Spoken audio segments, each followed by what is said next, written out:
Good afternoon, everybody. I have got an exciting one for you this afternoon. I am happy to have here with me. We have Patrick with Race City Flight Operations over here in Mooresville. Patrick, thank you for taking the time this afternoon to talk to us. Appreciate you. Hey, absolutely. Thank you for having me. Absolutely. Patrick has a flight school right here in Mooresville. For anybody that's not aware of what we have for opportunities that are out there every single day. Patrick's been out there for quite a while. We've been swapping aviation stories. I'm an old aviation guy myself. And Patrick's got a great option out there for somebody that might be looking either for a gift once we get an all clear, or for somebody in your family that might be interested in flight training. Patrick, can you tell us a little bit about what you have going on out there at Race City?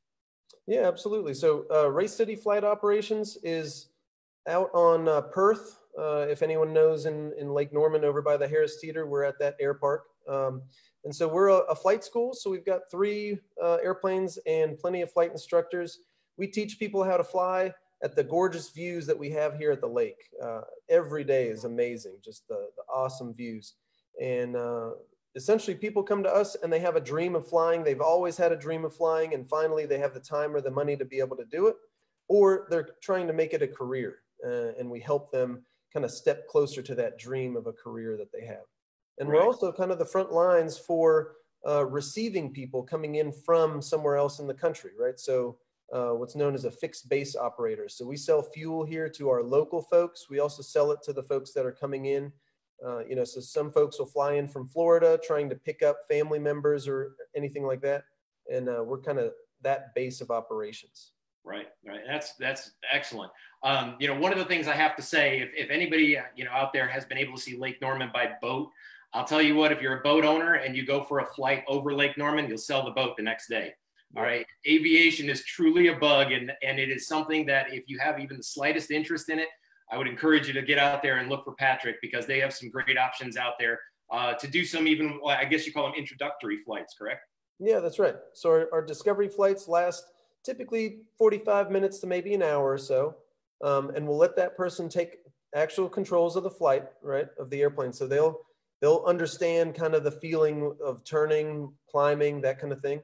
And typically, if I'm the instructor that's on board, they'll be flying within just a few minutes of takeoff, right? And so we'll fly out over Lake Norman, we'll fly down 77 over Huntersville, and then we'll come back 77 over downtown Mooresville. We'll see the GoPro track.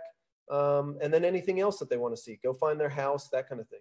Right. Wonderful. Wonderful. Now, obviously we're under the stay at home, the shelter in place order. We're trying to do the best we can to get past what we have going on right now.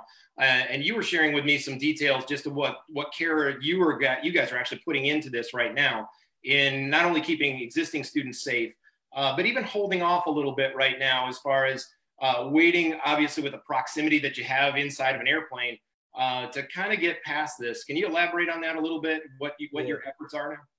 Yeah, absolutely. When the first stay-at-home order came, the governor, he mentioned the CISA Act, the Cyber Security Infrastructure Security. And so technically flight schools were under that transportation, I guess, loophole that allowed us to stay open. But some other flight schools that are in the area, they actually force their flight instructors to continue flying, no matter if they worried about the coronavirus or not. I'm not like that. So I asked our flight instructors, I got us all together, we had a staff meeting, and I said, what do you guys feel comfortable with? I'm not gonna make you do anything you don't feel comfortable with. And that's when they basically said, Patrick, I agree. The stay-at-home order, the spirit of that order is, let's go home, let's stay away from folks for 2 weeks, just in case, or I guess 30 days, just in case they have the virus, just in case they're gonna spread it. In an airplane, I mean, we're 2 feet apart, right? In a small airplane, we're even closer, and we're sharing that air. So for a couple of weeks, as hard as of a decision that was, from the business side, I'm a human, and I can potentially get sick as well, right? And my dad's one of the at-risk patients, or that age range. Right. So I completely understand. So I said, hey, listen, folks, why don't you head on home, right? I'll see what I can do to continue paying you, or at least somewhat pay you, so that way, your bottom line as a person isn't affected. And then when we're all done with this, hopefully we get out stronger and healthier on the other side. Right. Now, For the airplanes, we do have solo students, right? So that they are prepared to fly by themselves already. They're kind of already at that stage. So what we told them was, no, the airplanes are still available, but we just don't want any of that dual instruction where the instructor is now going to be within about 2 feet of you for hours. Right. But we still have the airplanes flying. We clean them between each flight and then every morning as well, just to make sure that there is no transmission happening. And then also to that extent, the discovery flights we put on hold for a while. Just like what we were talking about, current students are sort of a part of our family, right? The flight instructors, the staff, and the students sort of become a tight-knit family. And so as long as everyone's taking precautions, then we kind of understand that the virus won't be getting into our family. Right. So these discovery flights, though, are introducing brand new folks that we don't necessarily know their background and whether or not they've had a fever, right? And they might have some sort of pressure that, well, today's my birthday, I have to go fly, but I've been coughing for the last 3 days, and I have a fever. So yeah, and it's for everybody out there, if you're thinking about getting into aviation, and this is truly paramount on this, and I loved hearing this about Patrick when we first started talking, was you've got to put your trust and your livelihood in their hands as a flight instructor. And this comes from myself, having an aviation background. It does become like a family. And I think if nothing else, hearing Patrick talk about the care that he puts into his students, the care he puts into his staff, that is something that should resonate with you out there. If you're thinking about this as far as a quality outfit, to go flying, to go see what it's like to sit up in the sky, not on an airliner, but when you actually have hands on a control yoke, it is something that is a memory and an experience you will never, ever forget. You want to do it the right way. You want to make sure that we're past all this, and Patrick is doing everything that he possibly can to make that happen. Let's say, Patrick, that somebody is interested, they really want to act on this, heard everything you had to say, hey, we're kind of pumping the brakes a little bit. Can they get a gift certificate, or can they start to anything to get the ball rolling with you right now? Yeah, absolutely. So we always offer the gift certificates, and the way that we've typically marketed those gift certificates is for that discovery flight, for that first kind of taste of what it feels like to go fly. But that gift certificate is blank.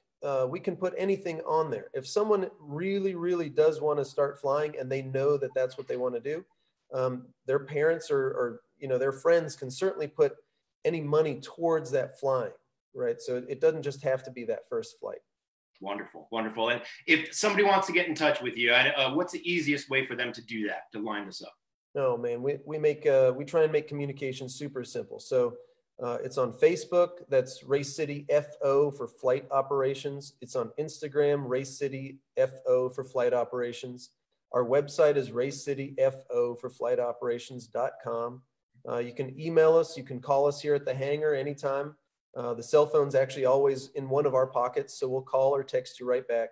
And the phone number is 704-662-6227. There's a lot of sixes and twos, but it's 662-6227. I get confused. We'll get it all out. Don't worry about that. And, as we're sitting here having this conversation, I'm looking over your shoulder up there. And just real quick, because we haven't touched on it yet, tell people a little bit. Some may have this vision in their head. They're going to go up in this rickety old airplane. From what I understand, you've got some pretty nice stuff out there. Can you tell people a little bit about the airplanes that you're flying? Yeah, absolutely. So we actually just got a new airplane on board. It's a 1998 model. For the non-aviator folks, you might think 1998, that's like your old Toyota Camry or Honda Civic. But a 98 model Cessna Skyhawk 172 is actually really new. It's very young. They started making them in 1956. And even those are sometimes pretty young. But yeah, we've got 3 relatively identical airplanes to learn how to fly in. Plenty of availability schedule-wise, instructor-wise. Airplanes are maintained constantly. Actually, we just ordered a few $100s worth of parts, not because we have something wrong with the airplane, just so that it can sit on our shelf. And that way, if something does break over the summer, which is typically our busy season, the downtime is 30 minutes, maybe an hour, not days while we're waiting on FedEx or UPS. Right. And it's a great thing that you're flying a very similar aircraft too, because once you start logging hours, you're not bouncing all over the place. Right. But I want to throw this one disclaimer out there for anybody that's going to come back to me and say, why did you get me hooked on flying? If you go out for one of these flights, you will be hooked. Just mark my words there. You will become an aviation airhead like me, as I've self-proclaimed. So Patrick, thank you so very much for coming out and talking to us today. We hope that a lot of people will seek you out.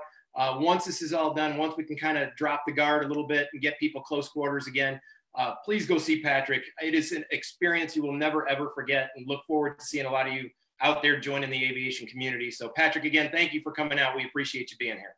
Absolutely. Thank you so much for having me. Absolutely. Take care, everyone. We'll be coming at you live soon.